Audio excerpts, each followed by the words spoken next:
Hello, salam, shalom, namaste, sat sri akal, aloha, hola, ciao, bonjour, and buna.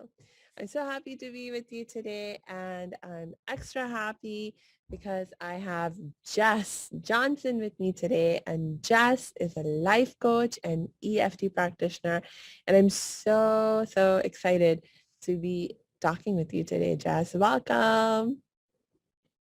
Yeah, me too. Thanks for having me. Awesome. And will you just jump right in and tell us more about who you are and what you do? Yeah, totally. So I'm Jess. I'm a life coach, and within my coaching practice, I use a series of self-help modalities called emotional freedom techniques, otherwise known as tapping. And I really love working predominantly with other service-related individuals, helping them to kind of embrace their humanness versus feeling like they aren't allowed, they have to have it all together, be perfect when they present themselves. I work a lot with people who want to help finding their voice, being able to show up as they want to, being able to give themselves permission to practice self-care, give themselves rest, really take it easy on themselves. So I really love what I do. Yeah, and I love what you do because our service men and women, oh my gosh, they sign up and we sign them up for a really difficult job. And then, there's this expectation for them to be really strong and our safety is depending upon them. They're like literally front line of protection for all of us. And it doesn't help like all the movies, the media that, creates all these images of like these uh, like almost like superhero kind of qualities for people who are, in the service, various armed services and so forth. And I know a part of me that really enjoys and appreciates like watching these characters who are like seemingly invincible and so competent and can just deal with any problem at all. Um, but it's not, always reflective of the reality of the struggles that they have to go through. And yeah, so tell me more.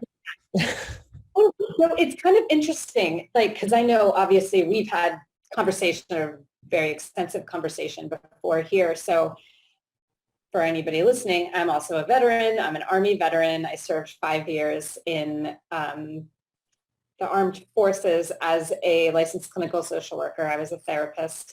And currently now I work, when I say I work with service related individuals, it's mostly people who are other coaches or things Mm. like that. Within that, I do happen to have a lot of veterans who are also now in the service industry, like offering either their coaches or EFT practitioners themselves, or I have some clients that are in insurance or just making big life transitions. The transition coming out of military service can be a big one. And I am really a general life coach. So the way I think about life coaching versus therapy is a lot of like unpacking, like, this is where I am. How did I get here? And a therapist really helps their patients kind of go back, look and examine maybe family history, family dynamics. There's a huge emphasis on healing, some kind of like being able to heal like that reconciliation between past and present. Whereas with coaching, it's very much like, here's where I am.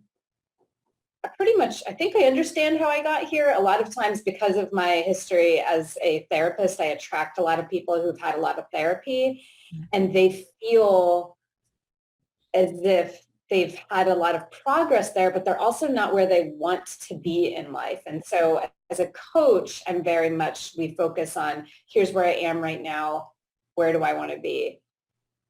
That is a really difficult conversation sometimes, or just an answer to come to for people.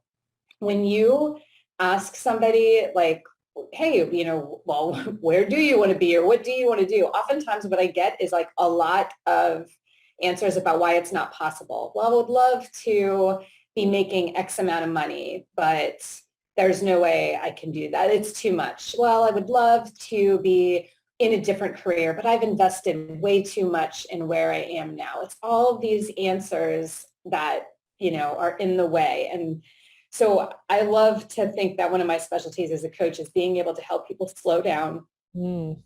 and give a voice to that dream they might have, and then really think about what obstacles are in their way and how to navigate their way around their brain in terms of being able to choose what they want to think about themselves and develop a self-concept that's going to empower them to make decisions instead of just making assumptions about how their dreams can't possibly be worth it or be out there for them to achieve.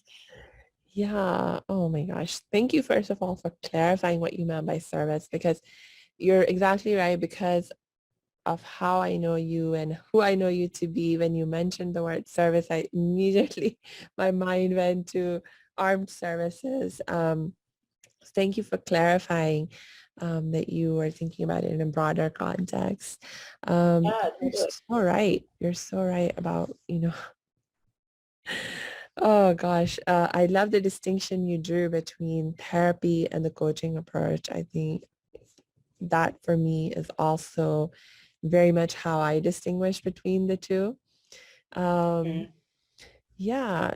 So, so what would you say is like a big obstacle that you see that, like you mentioned, for a lot of people, it's that, they are not able to see that the dream that they have, that it would be realistic, but what's underlying that? Like, what is the root cause behind that? And yeah, what can we do about it? Yeah, I mean, almost always fear, right? Fear of the unknown, fear of uncertainty, fear that of what we're going to make it mean when we don't achieve, if we don't achieve that dream, right? If Mm, we don't give a voice to our dreams, if we don't give a voice or set goals, mm, I hear this goal setting. I cannot believe how many times people are like, oh, I don't want to set goals because I never meet them, instead of like maybe what's getting in the way of you not meeting the goal, right? And oftentimes too, it's fear. I lost my train of thought for a second because I could go so many different ways in this, but change, even positive change, can be really scary. And sometimes that is what holds us back mm, too. It's like we're making choices about changing ourselves every time we commit to a new stage of healing or commit to a new stage of growth. And that has an impact on people around us. And oftentimes, again, we look and think like, well, what if I were to take a step in this direction, who am I leaving behind? Instead of, if I take a step in this direction, who am I likely to meet that that is not in my life yet, that might, be exactly what I'm looking for in terms of relationships, friendships, anything like that. We're so often scared of what we might be letting go of, instead of thinking like, well, what am I making room for when I let go of something that is no longer serving us, mm. and in an effort to do something new. Yeah. So what's your favorite way of acknowledging or dealing or healing your fear? Well, I think that it's through embracing it, actually. And so because this is how I found EFT, Mm, tapping. Tapping helps calm your central nervous system. And so there are so many things when we take a step out of our comfort zone, um, we don't want to go for the biggest leap possible, because then our body is like, literally, our brain freaks out. It doesn't know what to do. It starts shutting things down by our like literal physical stress that we experience, whether it's lack of sleep, disease, immune functioning goes down. All of those things happen when our bodies are just so completely jittery and nervous, and we don't know what to do with them, with ourselves. So I introduce EFT with my clients because it's a way to calm the central nervous system. I am teaching them how to do it, so it is a tool that they can use for the rest of their lives during the course of our work together. But when somebody is really struggling with getting clarity on what they want, we bring in EFT. I also use it in order to, a lot of times based on, who we are, what our life experiences were growing up, there may have been, or there is with all of us, right? Like limiting beliefs that were developed in childhood. We saw our parents reacting to something a certain way, the media, authority figures, all of these things. And so it's our main learning in those ways takes place, I think, the ages of like 0 and 6 years old. So it's just something that is imprinted on us. And so with EFT, I actually help my clients apply EFT to foundational core memories where they might have learned these things, helping them to kind of really kind of see through the weeds their teachings and then be able to choose something new for themselves. And so the two modalities, mindset coaching and EFT, work so well together. One is soothing the central nervous system to make room for new ideas to take root. And then the mindset work is like, well, how do I think about this now? And what do I want to think about this going forward? Yes, I love that. I love that because you're so right. It's like if you are going to uproot a particular belief, you can't just leave a vacuum there. Totally, You need yes. to replace it with something else that you are choosing consciously that you know is positive and it's going to help you head in the direction that you really want. Because if you don't choose that kind of conscious empowering belief, then something will fill that vacuum and you won't Exactly. get the chance again. Yeah, and sometimes it's the same thing, right? We have to know, like I tell my clients all the time, a belief is just a thought that we practice.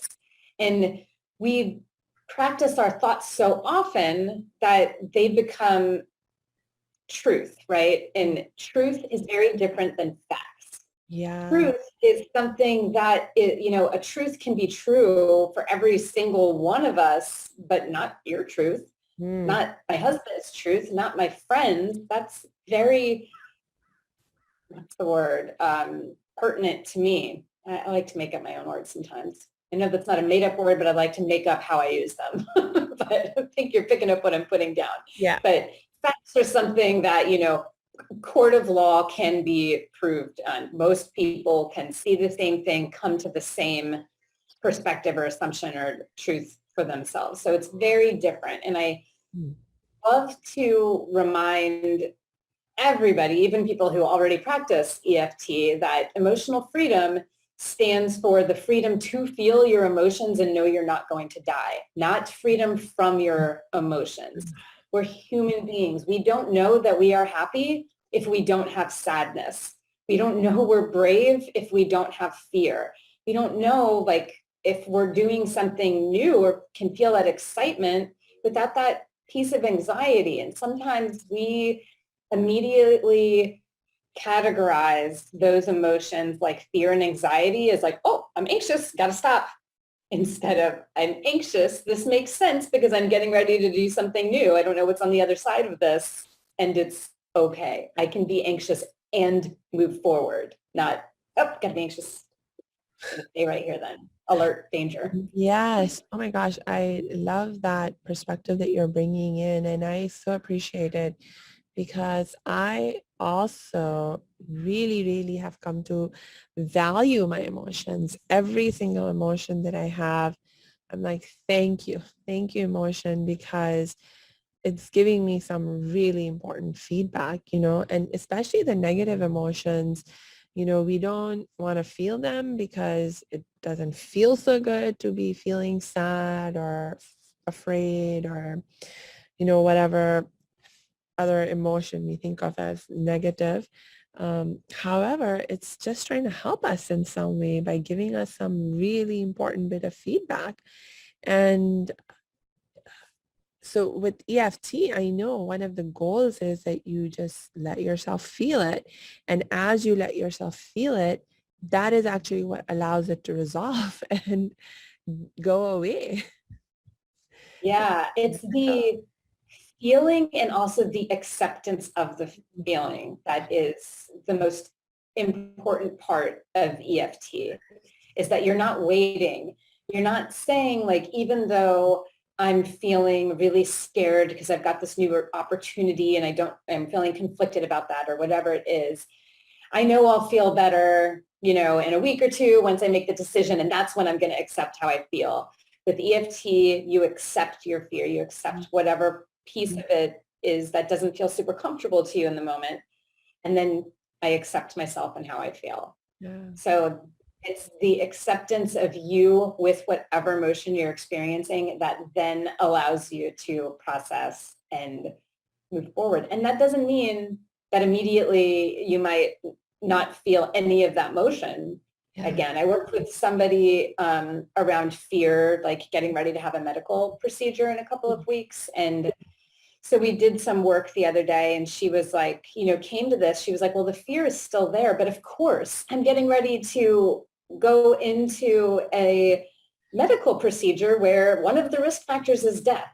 But I'm seeing now how I just forgive myself for having that emotion. And what I love about working with particularly like other coaches or newer coaches, that oftentimes there is this pressure, like thinking like, I've got to be perfect. I can't let anybody see that I am a human with human emotions, right? If I'm a successful coach, it means I'm never going to feel these things ever again. And it's like, my definition of success is being able to really like kind of show, well, yeah, this is terrifying, or yeah, this is, whatever it is for you, and I can do things anyway. The coaching industry has blown up in the last 18 months, particularly through the pandemic. I think coaches are necessary. I think what we do is necessary and needed. But also we're going through the pandemic too, right? We're going through political turmoil too. And being able to acknowledge that, yes, there are things I'm sad about. There are things I'm deeply angry about.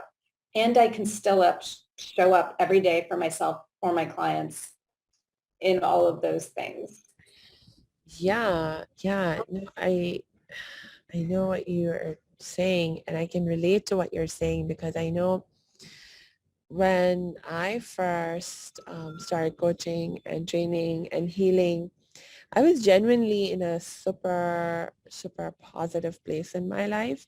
I'd just been through, um, a lot of training and working on myself that made me feel really empowered and like in a super positive state.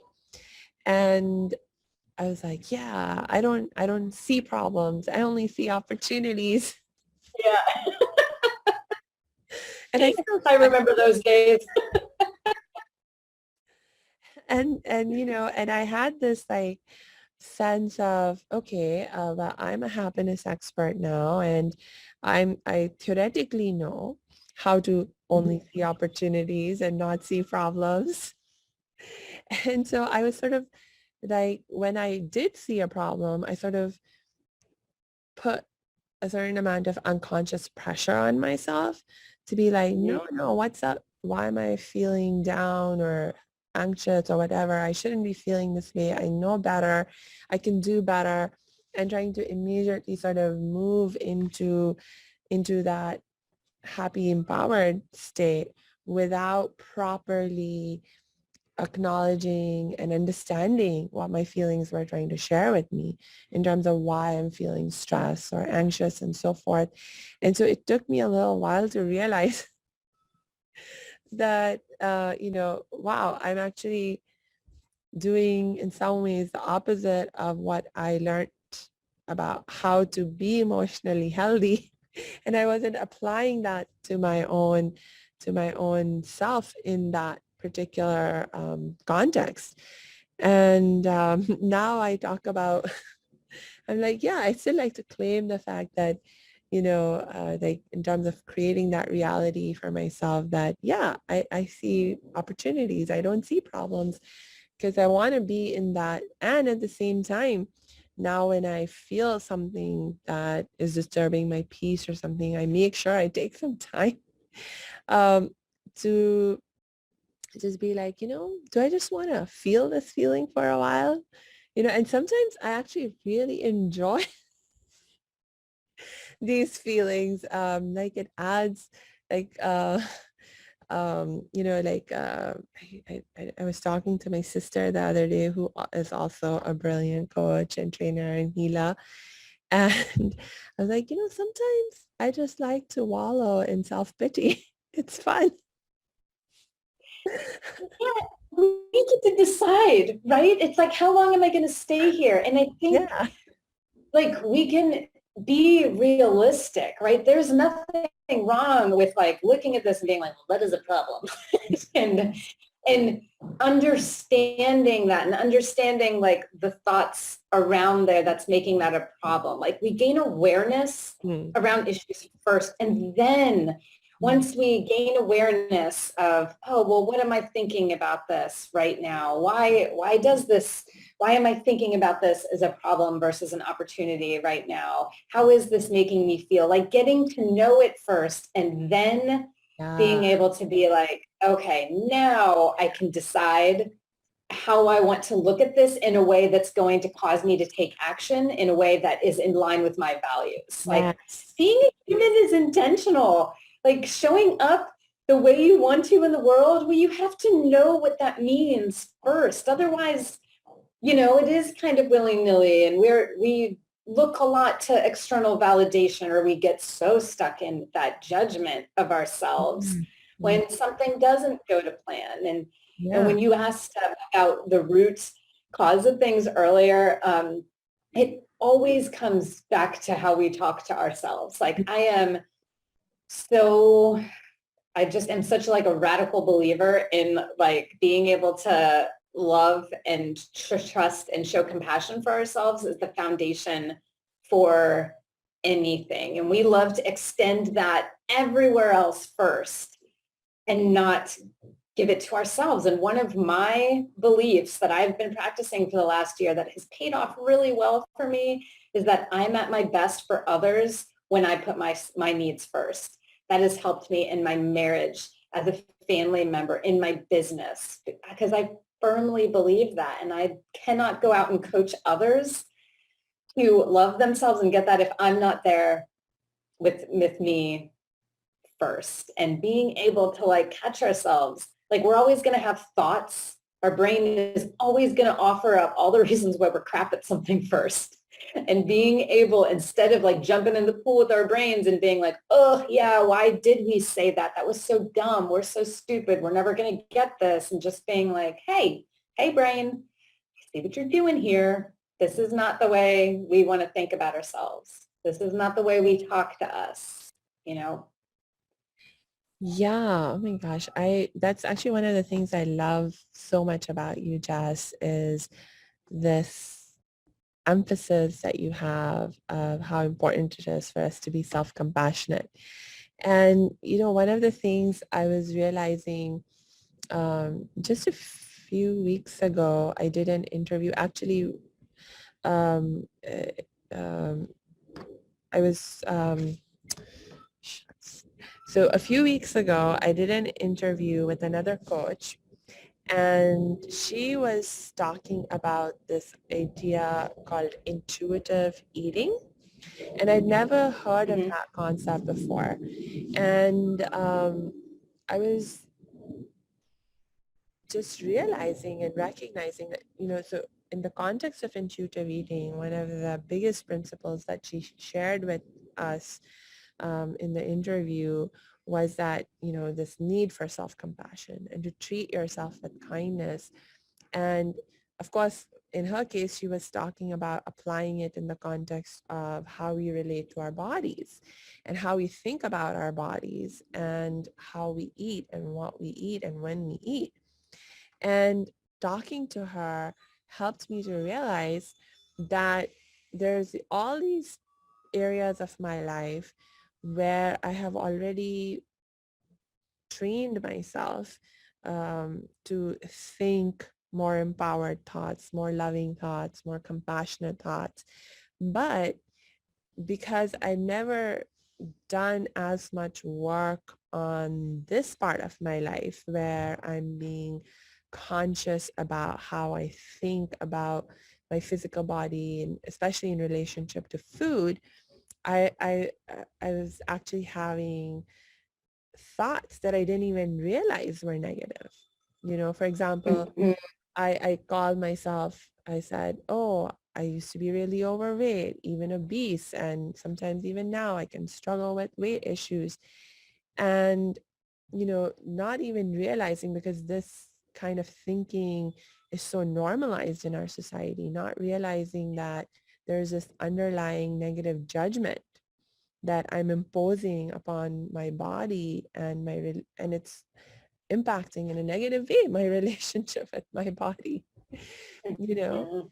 And so, like, sometimes when you're feeling bad, even if, like, theoretically you know about the ideas of positive thinking or this or that, that particular feeling in that moment, in that context, is still giving you that opportunity to become aware of a new aspect of learning and growth that you need to engage in. So it's just so important to take our feelings seriously. Yeah. And like, it's, we get really muddled up now about like positive thinking and then spiritual bypassing and toxic positivity. And I watch people get really kind of tripped up because they immediately go into the definitions of those things instead of like, well, where am I experiencing this in my life that I need to give some attention to stuff? And I believe in the power of gratitude. I believe in the power of positive thinking. It's toxic positivity when we ignore what's in front of us. We acknowledge this is what's here. This doesn't feel great. I don't want to be positive about this. Like when we're talking about things going on in the world, right? I am never going to be the person that needs to be like, oh, you just got to find the silver linings in the pandemic. It sucks. It's miserable. We're tired, but I can know that. And then also within that layer of suckiness that we're all experiencing, like, it doesn't mean I need to turn a whole positive spin on the global climate at large, but like, what is my responsibility and how do I break different parts up for each day so I am living how I want to, and I am living believing that I can have gratitude, believing that I can be positive, believing that I can be happy even when sometimes, some days, it feels more difficult than others, and that's okay. I love that. And you just mentioned a phrase, spiritual bypass. Can you Mhm. clarify what you mean by that, please? Yeah. So spiritual bypassing is basically, and I'm not as in tuned with that one as much as like toxic positivity, but it's basically when, you kind of tell people to tune into like the spiritual, area, or everything is energy, and we have to kind of ignore that and get to someplace else. I should like really beef up on that definition a little more so that conversation doesn't, because I feel like I know it when I see it, but like articulating it isn't my super strength. As, Yeah. as Yeah, evidence, no, and that's I okay. hear what you're saying though. And like an example I think a lot of it also comes down to the same thing where, just like with toxic positivity, if you're using it as a way to try and escape and skip through the process of because like you said, Jess, acceptance of what you're experiencing, what you're feeling is such a key necessary step. And actually, when you're looking at, well, from a spiritual perspective, how do you achieve peace and happiness and create change and make it more fun and easy? Actually, acceptance is also the first step. Like you have to first Totally. accept. And a lot of times that's I think the issue is that people want to skip the acceptance part. They just want to stop feeling bad. And so they try. Yes, and if I ignore it, Hmm. it's going to go away. So I just looked up the definition real quick. It's a way of hiding behind spirituality or spiritual practices. It prevents people from acknowledging what they're feeling and distances them from both themselves and others, avoiding feelings of anger, feelings of detachment. So it's, yeah, like it's just the, like, have you heard of the term, what we resist persists, right? So Yes. we think we've got to, um, just ignore things and then they're going to go away or put a positive spin on it. I watch people who, because I'm an EFT practitioner, because I do energy work, like I hear a lot about law of attraction, and Yeah. people really get twisted up Mm. with law of attraction, thinking that it means that they've got to think that they can't possibly give any attention to anything negative in their life. They can only focus on the positive, where it's like, no, you just look at it. I'm not going to say make friends with it, or at least acknowledge it. Hey, you're there. I don't like you. Like, what are we going to do about it? Like, but I'm willing to at least recognize this, acknowledge it, Mm. and forgive myself for any part I might have played in this being part of my life, instead of, again, going back into that cycle of blame where we're like, oh, what did you do to get here? And I know I've mentioned a lot. I'm very big on knowing and understanding and using your core values with intention. And one of mine is personal responsibility. And Mm. because I believe so strongly in personal responsibility, I also, compassion has to play a part in that too, because people get really twisted up thinking personal responsibility means that they've got to shame or blame themselves for choices that have maybe an earlier version of them made, or even a current version, when Yeah. it's taking responsibility isn't about blaming yourself for anything. I take personal responsibility in treating myself with a lot of love and compassion when things aren't going my way, instead of, oh, God, what did you do to get us here? You deserve this. You're not worthy of the things that you want, and period. Yeah. No, again, just one more thing I love about what you're sharing. Um, because yeah, this is actually a huge problem that I have dealt with myself and also seen my clients struggling with, is that the way we are oftentimes taught about how to take responsibility is so full of blame and shame and judgment that it it makes you feel so bad when you're Yeah, blaming and shaming and judging yourself in those ways, that I think it's actually the part of you that says, I don't want to feel that. And yeah, trying to avoid it is actually a wise part of you, because blaming, shaming, judging, these are such destructive energies. And the more you allow them to take root in the way that you think and act, um, my gosh, the more difficult it becomes to create change, whether it's in your own life or in the world around you or in your relationships, etc.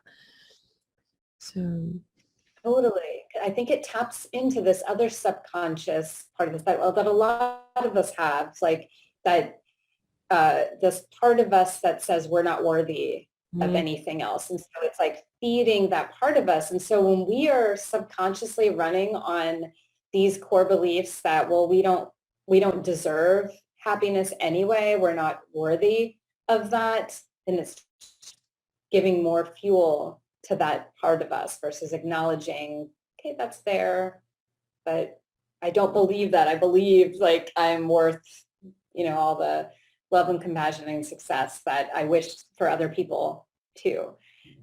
yeah. So a question that's just sort of popping into my mind right now is when you think about acceptance, do you see that as like a process that you go through to come to the point of acceptance? Or is it more like a matter of, okay, you become aware of what is and then you just make a choice or a decision to accept it somehow? I think pretty much everything is an evolution Mm, every single day. And I think that being able to, I accept, so I kind of follow for my life, like, a lot of people are taught this with food, like the 80-20 rule, like 80% of the time I'm going to eat like nutritious foods that I can pronounce and, 20% of the time chocolate. But I kind of follow that because I don't want to be like, when we start putting all this pressure on ourselves, like, oh, I got to move through every day, accepting, accepting, accepting. Like the way I think about it is like the moment my attention is alerted to something in my life that I don't like, I have a choice. And it's really like the moment of choice where I'm like, oh, I'm doing this again. I see that this is here. I'm accepting that this is part of being a human being. Now I'm going to move forward. So it's not always like the more it gets easier and easier, sure, but that doesn't mean that it doesn't mean gone for good. And I don't ever want that, right? Because again, what we said a while ago, like all of our other uncomfortable emotions exist to tell us there's something that needs attention, tells us when we're growing, tells us when we're getting ready to do something new. And without them too, we don't have happiness, joy, excitement, all of those things. So it's just, I think when we build into our self-concept, like I'm somebody who's going to give myself like a lot of grace in these moments, then that, and you're putting your attention on those moments more, it makes less time for the other stuff. And it does it in a way where it's not a pressure thing, and it's not as hard. It's all like I do practice the thought every morning. Okay, well, today I'm just going to move through my life. Here's my goals for today. And if they don't go as planned, I'm going to love myself through that. yeah, I really appreciate that, Jess. And uh, there's so much more that I want to talk to you about. And I think we need to start wrapping up for today. Do you have any last thoughts or ideas you want to share with us for today? Um, I think, yeah, if anybody's listening, just being able to practice that when things trip you up, like just pick one intentional thought that you want to have about yourself each day and practice that until that becomes a new belief of yours. And it is as easy as that. Easy and simple and easy, or it's as simple as that, maybe not as easy. And yeah, just practicing it. I love that. It's not always easy, but it is simple. Yeah. I agree with you on that. Thank you again so much, Jess. And for all of our dear listeners, please check the show notes for this episode because we'll be adding Jess's links so you can connect with her. And I'll also add my links in case you want to connect with me. And yeah, until we connect next time, I wish you lots and lots of peace and joy.